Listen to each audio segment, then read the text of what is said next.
Hello दोस्तों। आज हम बात करेंगे नवोदय विद्यालय के सिलेबस के बारे में।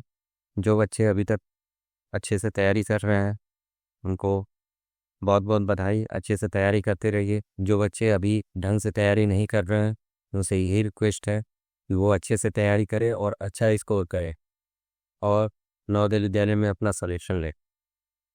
अब हम डिस्कस करेंगे जो हमारी 18 तारीख 18/1/2025 को परीक्षा होने वाली है उसकी सिलेबस के बारे में। नवोदय विद्यालय का जो पेपर होगा उसके सिलेबस के बारे में हम डिस्कस करके बहुत ज़्यादा दिन नहीं बचा है, लेकिन इतना भी कम दिन नहीं है कि आप अच्छे से प्रिपरेशन ना कर पाए। अगर आप तैयारी करेंगे तो स्कोर आपका अच्छा बेहतर हो सकता है। चलिए इस परीक्षा की संरचना को हम समझते हैं। चयन परीक्षा में 3 भागों में विभाजित किया गया है। 3 भाग कौन कौन से हैं? पहला भाग हो जाता है आपका मानसिक योग्यता परीक्षण, दूसरा भाग हो जाता है अंकगणित परीक्षण, तीसरा भाग हो जाता है आपका भाषा परीक्षण। आप देख रहे हैं कि जो पहला भाग है मानसिक योग्यता एवं परीक्षण, उससे हमें 40 प्रश्न देखते हैं। 40 प्रश्न। ये सेक्शन अगर हमारा क्लियर हुआ, हमारा 80 प्रश्नों का पेपर रहता है और हाफ उसमें से यानी 40 प्रश्न केवल इसी से मेंटल एबिलिटी से आते हैं। यदि मेंटल एबिलिटी हम अच्छे से कर ले तो हम 50% यहीं पे सही कर लेंगे। उसके बाद 20 क्वेश्चन अंक परीक्षण से आता है और फिर उसके बाद 20 प्रश्न आते हैं भाषा परीक्षण से, जो कि ये भी बहुत इजी हैं। 20 प्रश्न भाषा परीक्षण भी बहुत इजी है।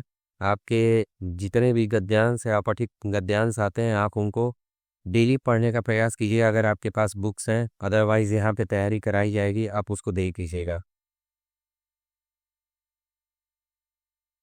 इसको गेस करते हैं, आगे चलते हैं।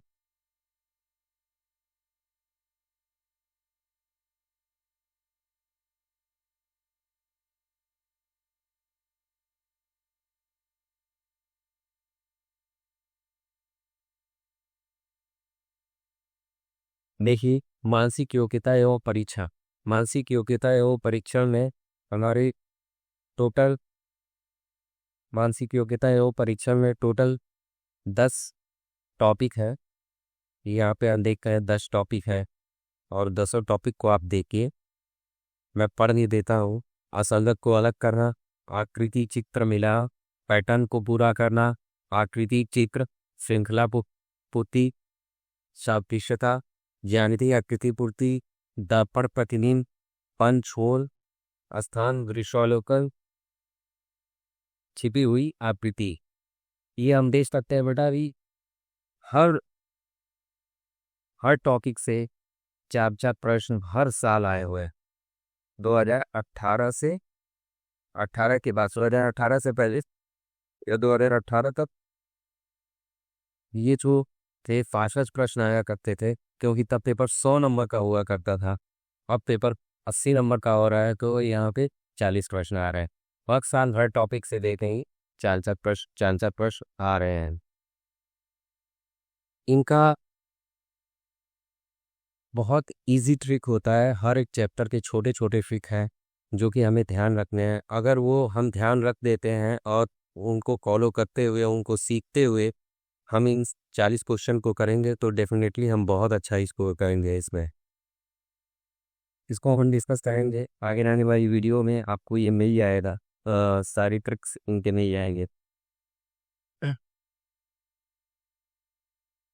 अब आ जाता है मैथ के ऊपर। मैं थोड़ा बोर्ड इरेज कर लूँ और फिर उसके बाद हम चलेंगे मैथ के ऊपर। मैथ का देखेंगे कौन कौन से चैप्टर हैं, उसको हम लोग क्लियर कर लेंगे।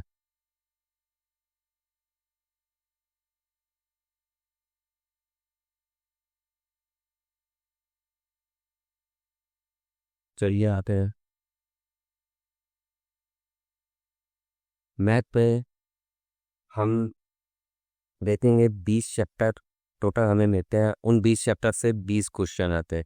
किसी किसी चैप्टर से कुछ क्वेश्चन उठते भी हैं, किसी चैप्टर से नहीं भी उठते हैं। सपोज करिए कि किसी चैप्टर से 2 क्वेश्चन उठ गए, किसी चैप्टर से नहीं उठेगा। ठीक है, हमें बस ये ध्यान रखना है कि किस चैप्टर से हमें ज़्यादा क्वेश्चन मिल सकते हैं। इसको आप देख सकते हैं यहाँ पे। आप आगे आएंगे, देखिए पैरा संख्या एवं संख्या पद्धति। फेज 2 में 2024 के 2 क्वेश्चन, फेज 1 में 3 क्वेश्चन, 23 में देखे 3 3 3 2 3 3 ऐसे क्वेश्चन करके आते हैं। पूर्ण संख्याओं पर आधार, पूर्ण संख्याओं पर 4 आधारभूत संख्या है, केवल एक क्वेश्चन। फिर 2021 में एक क्वेश्चन, 2019 में 2 क्वेश्चन। भिन्न और भिन्नों पर आधारित मूलभूत संख्या है, ये भी थी 4 क्वेश्चन 2024 में आया हुआ है फेज 1 और फेज 2 में। गुणनखंड गुणज एवं उनके गुण, पिछले साल इसमें ये भी क्वेश्चन नहीं है। लघुत्तम समापवर्त और महत्तम समापवर्तक, फेज 2 में एक भी क्वेश्चन नहीं, फेज 1 में एक क्वेश्चन। वर्गमूल तथा घनमूल, एक भी क्वेश्चन है। दशमलव संख्याएं और दशमलव संख्याओं पर आधारभूत संख्याएं, दशमलव से क्वेश्चन मैक्स चांस रहते हैं कि रहना ही रहना होता है, मैक्सिमम चांस होते हैं कि 1 से 2 क्वेश्चन दशमलव से आपको मिलेंगे। तो आते हैं आगे, देख लेते हैं। तो सॉरी,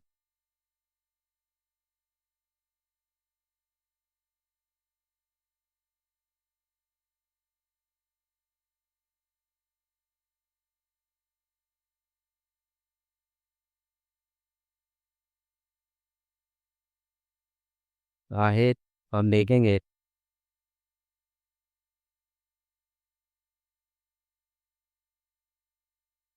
आगे कौन से चैप्टर हमें मिल जाता है मैथ के। चलिए देखिए, इनमें से ये सारे चैप्टर में क्या है, पढ़ चेता हूँ निबाली जब भी यदि माह के अनुप्रयोग, इससे फेज 2 में फेज 1 में 2 क्वेश्चन, और उसके पिछले साल भी 2023 में भी 2 क्वेश्चन। फिर उसके बाद व्यंजकों का संघटन एवं सरलीकरण, ठीक है, ये भी क्वेश्चन आते रहे हैं इसके 3 पेपर में। औसत, प्रतिशतता और उनके उसके अनुप्रयोग। लाभ और हानि, लाभ और हानि बहुत इजी होता है, और इससे देखिए 2 क्वेश्चन आ रहे हैं, 2 क्वेश्चन एकदम प्रॉपरली इससे पिछले 3 पेपर में आ चुके हैं। साधारण ब्याज, पिछले 3 पेपर में कोई क्वेश्चन है। अनुपात और समानुपात, इसके 2 पेपर में एक भी प्रश्न नहीं, उसके लास्ट वाले पेपर में एक प्रश्न हुआ है। कार्य और समय, चाल समय तथा दूरी, और के प्रकार तथा उसके अनुप्रयोग। और से मिनिमम एक क्वेश्चन रहता ही रहता है, मैक्स 2 रहेंगे। आप इसको अच्छे से तैयार करिएगा, क्योंकि बहुत इजी चैप्टर होता है। अगर 2 क्वेश्चन आपको मिल है तो 2 क्वेश्चन इजीली आपका हो जाएगा। एरिया भी बहुत इजी होता है, इससे 2 से 3 क्वेश्चन मिलते हैं। इसको बढ़िया से करें। पैटर्न, आंकड़ों का चित्रण प्रदर्शन, ये पिछली साल से आना चालू हुआ है, आई थिंक सो।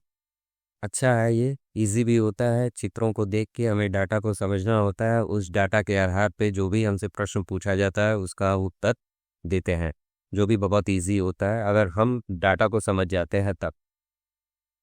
अब आते हैं अगला भाग, अगला भाग